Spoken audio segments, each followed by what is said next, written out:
Praise the lord. యేసునామమే జయము. మన రక్షకుడు మన విమోచకుడైన యేసుక్రీస్తు పరిశుద్ధ నామములో అందరికీ వందనాలు. చిన్న ప్రార్థన ద్వారా ఉదయకాల వాక్యదానం చేసుకుందాము. పరిశుద్ధుడ మహాగణుడైన దేవ యేసయ్య, సర్వాధికారినైనా మీకు వేలాది వందనములు, కృతజ్ఞతాస్తుతి స్తోత్రం చెల్లించుకుంటున్నాను దేవ ఉదయకాలం ప్రభు వాక్యభాగం ధ్యానిస్తునికి వాక్యభాగం అర్థమవులకు సహాయం చేసి మీ కృపలో బలపరిచి మీకు మాదిరిగా మమ్మల్ని నడిపించమని చిన్న ప్రార్థన యేసుక్రీస్తు పరిశుద్ధ నామములో అడిగి వేడుకుంటున్నాను తండ్రి. Amen amen. మార్కు సువార్త 11వ అధ్యాయం 24వ వచనం. అందుచేత ప్రార్థన చేయనప్పుడు మీరు అడుగుచున్న వాటినెల్లను పొంది ఉన్నామని నమ్ముడి, అప్పుడు అవి మీకు కలుగునని మీతో నిశ్చయముగా చెప్పుచున్నాను. ఆమెన్. దేవుడి వాక్య భాగం దీవించునుగాక. ప్రభునందు ప్రియులారా, ఇక్కడ వాక్య భాగంలో గమనించినట్లయితే, అందుచేత ప్రార్థన చేయనప్పుడు మీరు అడుగుచున్న వాటి నెలను పొంది ఉన్నామని నమ్ముడి, అప్పుడు అవి మీకు కలుగునని మీతో చెప్పుచున్నాను. అదేవిధంగా వాక్య భాగంలో గమనించినట్లయితే మత్తయి సువార్త 18-19 వచనంలో, మరియు మీలో ఇద్దరు తాము వేడుకొని దేనిని గూర్చి అయినను భూమి మీద ఏకీభవించినట్టుగా అది పరలోకమందున నా తండ్రి వలన వారికి దొరికినని మీతో చెప్పుచున్నాను. యోహాను సువార్త 14వ అధ్యాయం 13వ వచనం, మీరు నా నామం దేనిని అడుగుదరో తండ్రి కుమారుని యందు మహిమపరచబడుటగా దానిని చేర్చును. యోహాను సువార్త 15వ అధ్యాయం 7వ వచనం, నా యందు మీరును మీ యందు నా మాటలు నిలిచి ఉండిన యెడల మీకేది ఇష్టమో అడుగుడు, అది మీకు అనుగ్రహింపబడును.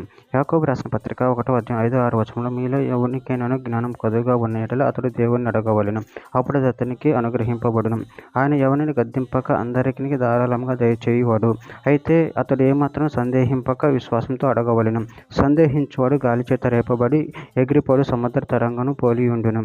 యోహాను రాసిన మొదటి పత్రిక 5వ అధ్యాయము 14వ వచనం, మనమేమి అడిగినను ఆయన మన మనవి ఆలకించునని మనం ఎరిగిన యెడల మనం ఆయన వేడుకునినవి మనకు కలిగినవని ఎరుగుదుము.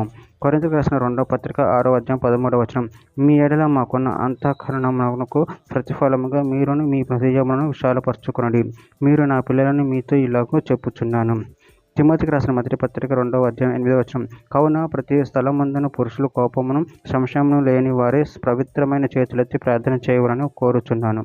చివరిగా ఒక మాట, హెబ్రీయులకు రాసిన పత్రిక 10వ అధ్యాయం 22వ వచనం, మనస్సాక్షి కల్మషముతో వచ్చుకుంటున్నట్లు ప్రోక్షింపబడిన హృదయమును గలవారము, నిర్మలమైన ఉదకంతో స్నానం చేసిన శరీరమును గలవారమై ఉండి విశ్వాస విషయంలో సంపూర్ణ నిశ్చయిత కలిగి యథార్థమైన హృదయంతో మనము దేవుని సన్నిధానమునకు చేరుదుము. ఆమె. దేవుని వాక్య భాగం దీవించిన కాక చిన్న ప్రార్థన చేసుకుందాము. పరిశుద్ధుడ ప్రేమగల దేవేశయనని మీరు ఇచ్చిన వాక్యదానాన్ని బట్టి ప్రాముఖ్యతను చెల్లించుకుంటున్నారు తండ్రి.